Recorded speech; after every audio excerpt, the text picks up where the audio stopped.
નમસ્કાર, ન્યૂઝ 18 ગુજરાતીમાં આપનું સ્વાગત છે। આપની સાથે હું છું કોમલ। સમાચારની શરૂઆત કરીએ તો હૃદયરોગના હુમલાથી વધુ એક બીએલઓનું મોત નીપજ્યું છે। મહેસાણા જિલ્લાના સતલાસણાના સુદાસણા ગામે બીએલઓનું મોત નીપજ્યું હોવાનો મામલો સામે આવ્યો છે।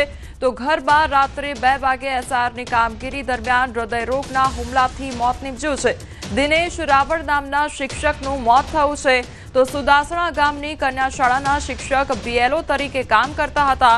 એસઆરની એપ બરાબર કામ કરતી ન હોવાથી રાત્રે કામ કરતા હતા। તો છેલ્લા 2 થી 4 દિવસથી રાત્રે ઉઠીને ફોર્મ અપલોડ કરતા હતા અને આ દરમિયાન છાતીમાં દુખાવો થતા વડનગર સિવિલ હોસ્પિટલમાં ખસેડવામાં આવ્યા। તો હાજર તબીબે શિક્ષકને મૃત જાહેર કર્યા હતા। મૃતક દિનેશભાઈએ 70% જેટલી કામગીરી પૂર્ણ કરી લીધી હતી। તો શાળાના આચાર્યએ જણાવ્યું કે શિક્ષકોમાં સ્ટ્રેસ એ વાતનો હતો કે ટૂંકા ગાળાની અંદર કામ પૂર્ણ કરવાનું હતું, એમાં પણ સર્વર બરાબર કામ કરતું નથી।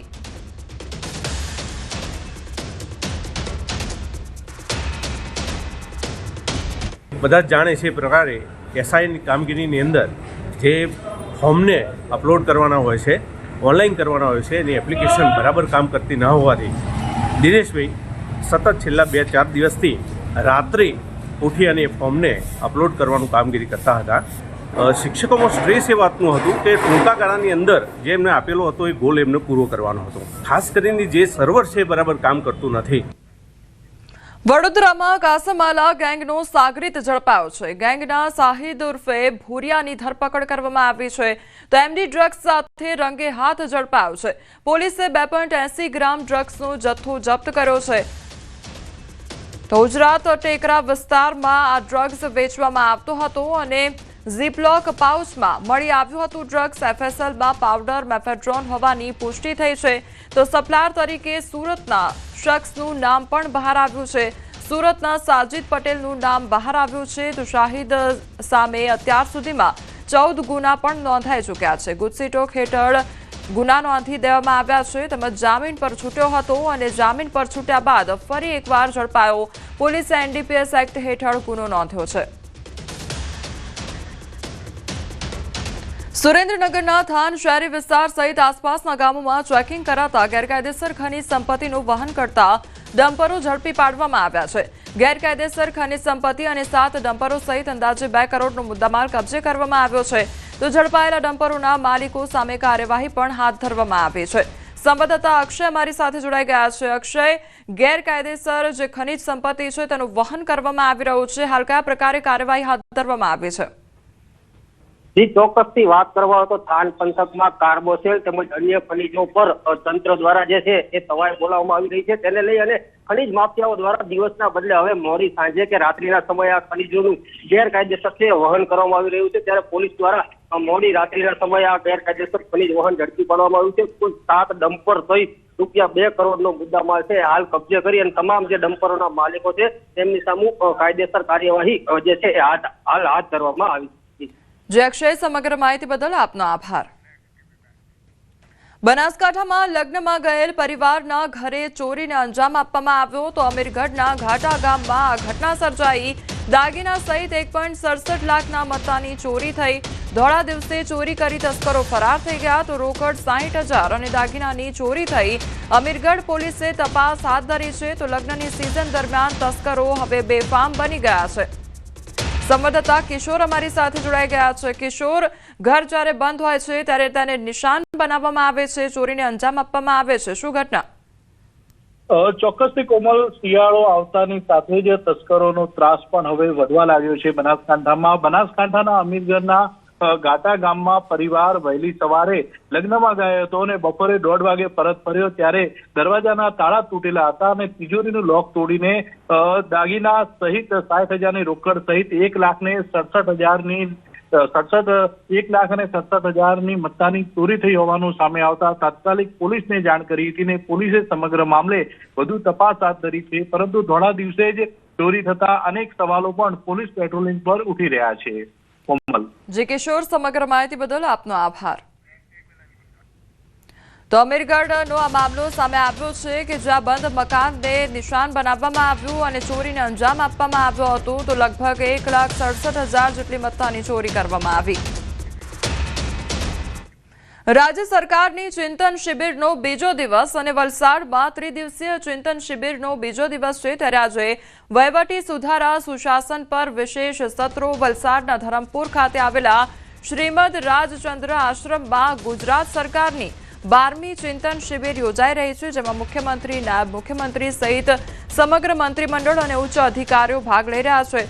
આજે શિબિરના બીજા દિવસની શરૂઆત યોગાભ્યાસથી કરવામાં આવી હતી. વહેલી સવારે સામૂહિક યોગ અભ્યાસ કરવામાં આવ્યો હતો. આ ચિંતન શિબિર સામૂહિક ચિંતનથી સામૂહિક વિકાસ તરફની થીમ પર દિવસ દરમિયાન અનેક વિષયો પર સત્રોનું આયોજન કરવામાં આવશે.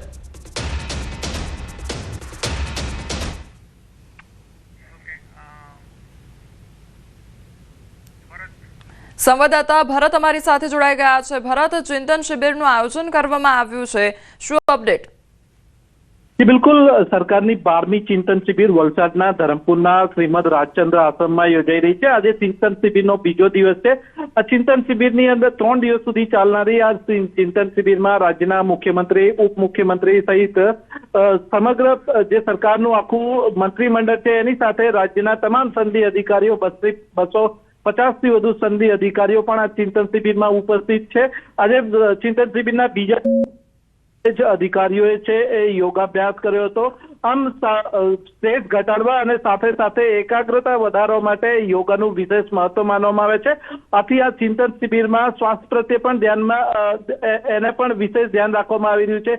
ગઈકાલે પણ દિવસ દરમિયાન આખા અનેક સેશનો યોજાયા હતા, ચર્ચા સભાઓ યોજાઈ હતી, વિચાર વિમર્શ થયા હતા અને સાથે સાંજના સમયે મંત્રીમંડળની મુખ્યમંત્રી, ઉપમુખ્યમંત્રી સહિત રાજ્યના અન્ય મંત્રીમંડળ અને રાજ્યના અધિકારીઓએ છે હળવાશથી પળો માણી હતી અને ક્રિકેટ મેચ રમ્યા હતા. મુખ્યમંત્રીની સાથે રાજ્યનું જે મંત્રીમંડળ છે તે અને રાજ્યના અધિકારીઓની 4 ટીમો વચ્ચે મેચ પણ યોજાઈ હતી. આમ એક સુમેળભર્યા વાતાવરણની અંદર ચિંતન શિબિર છે યોજાઈ રહી છે અને રાજ્યનો આગામી સમયનો વિકાસનો રોડમેપ છે એ તૈયાર કરવા માટે અત્યારે મંથન ચાલી રહ્યું છે. જી ભરતસિંહ, સમગ્ર માહિતી બદલ આપનો આભાર. છોટાઉદેપુરમાં રખડતા આખલાનો આતંક જોવા મળી રહ્યો છે. નગરના મુખ્ય માર્ગ પર 2 આખલા વચ્ચે યુદ્ધ જોવા મળ્યું. જાહેરમાં આખલા બાખડતાનો વિડીયો પણ સામે આવ્યો છે. આખલાના યુદ્ધને લઈને વાહન ચાલકો મુશ્કેલીમાં મુકાઈ ગયા છે. તો રખડતા પશુઓને લઈને નગરજનોમાં ભારે રોષ જોવા મળી રહ્યો છે. તો રખડતા જે ઢોરો છે તેમનો આતંક જોવા મળી રહ્યો છે. આખલાનો આતંક જોવા મળ્યો અને જાહેરમાં રસ્તા પર જ જે રખડતા ઢોરો છે, રખડતા આખલા છે તેમના દ્વારા બાખડવામાં આવ્યો હતો અને ત્યાં આખી ઘટના જે વિડીયો કેમેરામાં કેદ થઈ હતી.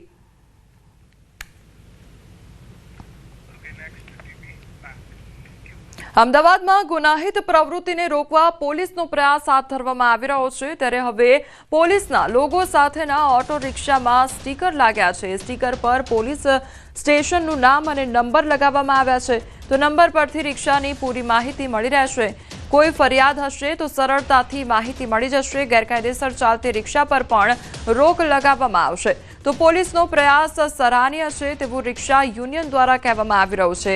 સ્ટીકર લગાવવા પૂરતી વ્યવસ્થા કરવા માંગ કરવામાં આવી. તો સ્ટીકર લગાવવા માટે પોલીસ સ્ટેશનમાં લાઈન લાગે છે અને સમય પણ બગડે છે તેવું કહેવામાં આવ્યું છે.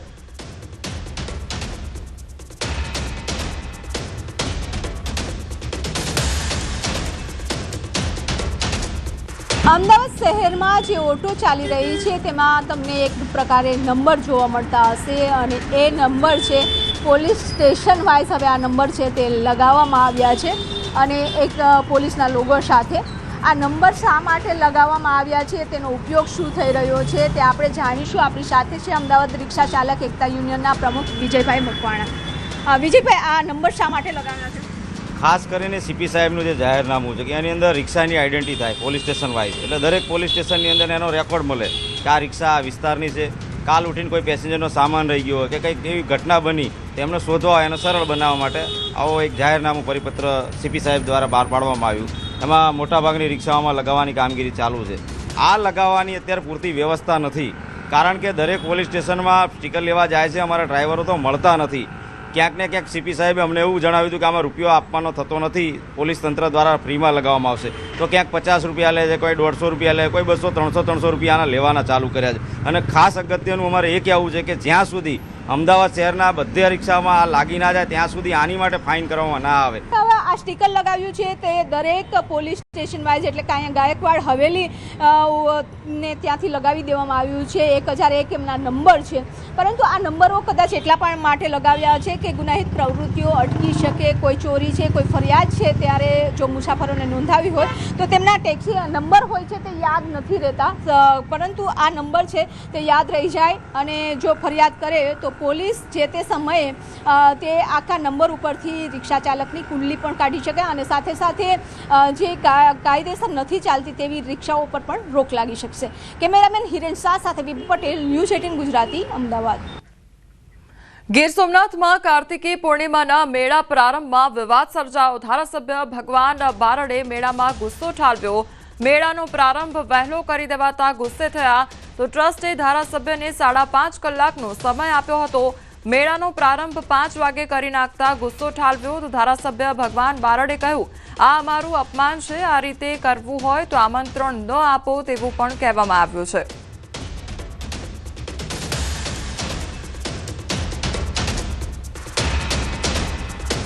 દીપ પ્રાગટ્ય બાકી જ છે. ના, દીપ પ્રાગટ્યનો શોખ નથી, સમય મર્યાદાનો છે. ના કરો. તમે 5:30 નો ટાઈમ અમને આપો છો ભલામણ, શું કામ આવું કરીએ? ના, પણ એમાં સાહેબ 5:30 નો ટાઈમ આપ્યો. અમે હું મારી જિંદગીમાં ટાઈમ ટેબલમાં માંડારો માણસ છું, મને વાંધો નથી. અમે 5 મિનિટ લેટ આવ્યા હોય તો અમને કહી દેવું જોઈએ કે આ વસ્તુ કરી નાખો. આપણે કરવાનું બાકી છે. બિલકુલ અમને બિલકુલ શોખ નથી, બિલકુલ નહીં. અમે સોમનાથ દાદાની કરીએ છીએ. ના, બરાબર ના લાગે, અમારું અપમાન છે એટલે શું. તો જાહેરમાં ધારાસભ્ય ભગવાન બારડના ગુસ્સાને લઈ રેન્જ આઈજીએ ચાલતી પકડી હતી. બાદમાં ધારાસભ્ય ભગવાન બારડે પોતાની પ્રતિક્રિયા બદલી. આમંત્રણ આપવામાં કોઈ ક્ષતિ રહી ગઈ હોય તેમ કહ્યું તો માણસથી ક્યારેક ભૂલ થતી જ હોય છે તેવી વાત પણ કરી. કોઈને કોઈ આમંત્રણ દેવામાં કઈ સત્ય રહી ગઈ હોય, કોઈ માણસની ક્યારેક ભૂલ પણ થતી હોય છે અને કદાચ સમજવા ફેરવું તો સમયને હિસાબે કદાચ ને થોડું વહેલું થઈ ગયું હોય. એ તો સોમનાથ બાપાનું સાનિધ્ય છે, સોમનાથ બાપાની આ પવિત્ર ભૂમિ છે અને ધ્યાન દોરવું એ નૈતિક જવાબદારી છે અને ધ્યાન દોર્યું છે. બાકી એની અંદર આજે પણ એટલી જ અહીંયા લાગણી જોડાયેલી છે. સુરતના ધારાસભ્ય કુમાર કાનાણીના પત્રની અસર વર્તાઈ છે ત્યારે વરાછાથી સરથાણા ફ્લાયઓવર બ્રિજ નીચે ગેરકાયદેસર પ્રવૃત્તિની ફરિયાદ બાદ કાર્યવાહી કરવામાં આવી છે. મનપા અને પોલીસે સંયુક્ત કાર્યવાહી હાથ ધરી છે તો મોટા પ્રમાણમાં બ્રિજ નીચેના દબાણ દૂર કરવામાં આવ્યા. બ્રિજ નીચે ગેરકાયદેસર વસવાટ કરતા લોકોને હટાવવામાં આવ્યા છે. દબાણ ખાતા અને પોલીસ વિભાગ દ્વારા દબાણ દૂર કરવાની કાર્યવાહી હાથ ધરવામાં આવી છે.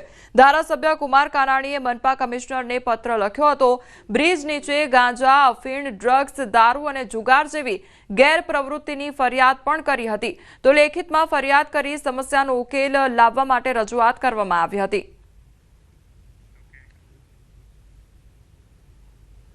हमने यहाँ पे एक पूरा क्लीन अप जो ऑपरेशन है इसको अंजाम दिया है. साथ ही के साथ पूरे जोन 1 के सारी पुलिस स्टेशन में जिसमें Gagodra police station, Sarthana police station आती है, इनके नीचे भी जो ब्रिज के नीचे जो लोग गैरकायदेसर तरीके से रहते हैं उनका भी हम क्लीन अप ऑपरेशन हम आज कर रहे हैं. साथ ही के साथ ये एक दिन का काम नहीं है और इसमें हम फ्रिक्वेंटली इस ऑपरेशन को हाथ धरेंगे. પોરબંદર શહેરમાં વર્ષોથી વાહન ચાલકો અને રાહદારીઓ માટે માથાના દુખાવા સમાન ટ્રાફિકની સમસ્યા દૂર થશે ત્યારે ટ્રેનની અવરજવર દરમિયાન દિવસમાં 25 થી 30 વખત ફાટક બંધ થવાથી ટ્રાફિકની સમસ્યા રહે છે. તેથી મનપા રેલવે વિભાગ સાથે સંકલન કરી ભદ્રકાલી ફાટક પર ઓવરબ્રિજ અને કડિયા પ્લોટ ફાટક નજીક અંડરપાસ બનાવવા જઈ રહી છે. જેના માટે જરૂરી ટોપોગ્રાફી રિપોર્ટ અને નકશા તૈયાર કરવાની કામગીરી શરૂ કરવામાં આવી છે.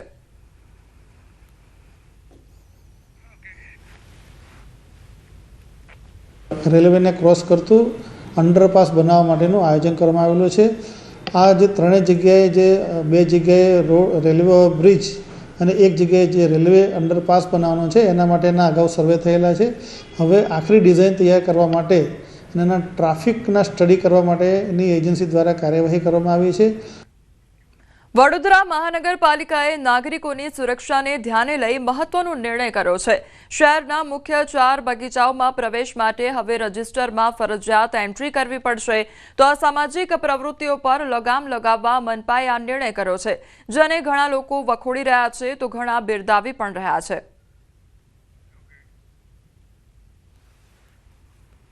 આ લોકો શું કરશે કે હમણાં ધીરેથી નોંધણી કરાવશે, પછી 2-4 મહિના પછી કહેશે કે હવે એન્ટ્રી ફીના 5 રૂપિયા 10 રૂપિયા એમ કરીને એક જાતનો શહેરવાસીઓ પર જે મનોરંજન કરવા માટે આવે છે બાળકો અને શહેરના લોકો, એમના ઉપર મામૂલી ટેક્સ નાખશે। નહીં, અસામાજિક તત્વો માટે તો તમે આટલું મોટું તો સ્ટાફ રાખ્યો છે, પ્રજાના પૈસા આટલો મોટો સ્ટાફ રાખ્યો છે, બરોબર છે, અને સીસીટીવી કેમેરા આટલા બધા નાખ્યા છે, તો અસામાજિક તત્વની તો વાત જ ના આવે।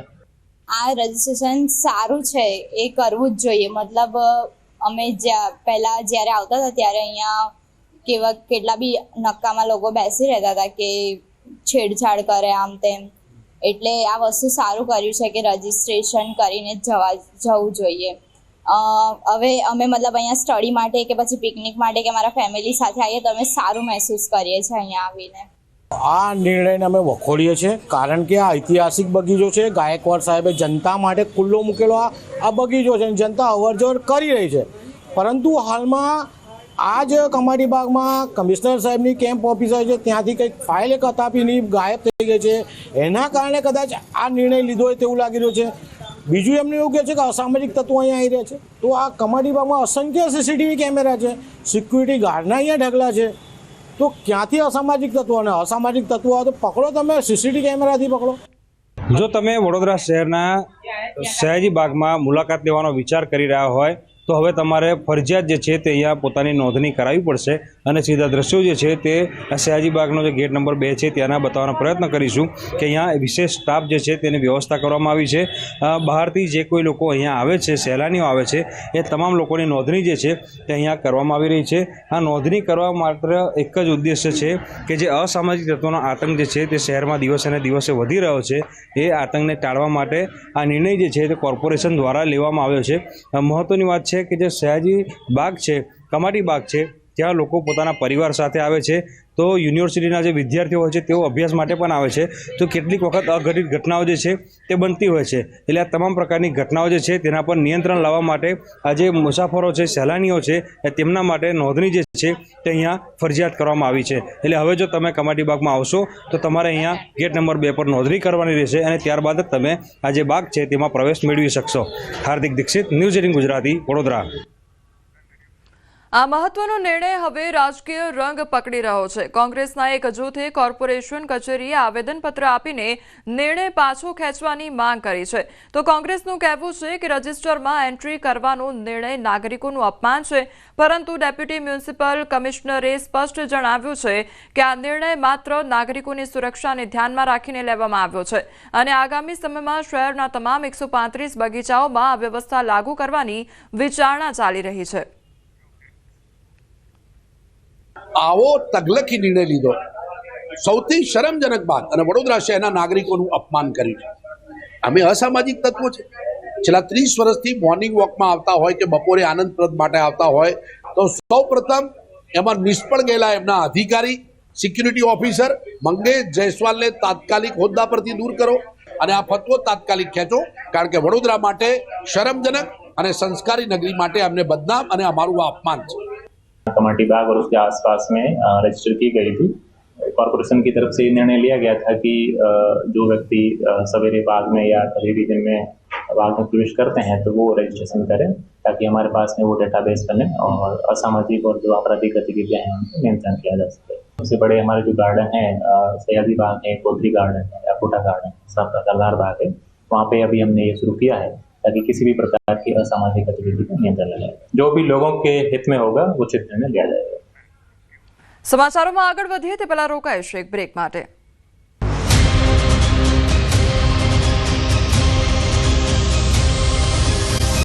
રાજકોટ સિવિલ હોસ્પિટલનો વધુ એક વિડીયો વાયરલ થયો છે। સિવિલ હોસ્પિટલમાં ડોક્ટરો આરામ ફરમાવતા જોવા મળ્યા છે। દર્દી હોસ્પિટલમાં સારવાર માટે આવે છે, પરંતુ ડોક્ટર આરામ ફરમાવી રહ્યા છે। દર્દીના સગાએ ડોક્ટરને જગાડી સારવાર આપવા માટે જણાવ્યું, તો ડોક્ટર ઊંઘમાં ફાઇલ વાંચતા જોવા મળ્યા। રાતના સમયે ડ્યુટી કરતા ડોક્ટરો અનેક વખત વિવાદમાં આવ્યા છે ત્યારે વધુ એકવાર વિડીયો સામે આવતા હોસ્પિટલ ફરી એકવાર વિવાદમાં આવી ગઈ છે।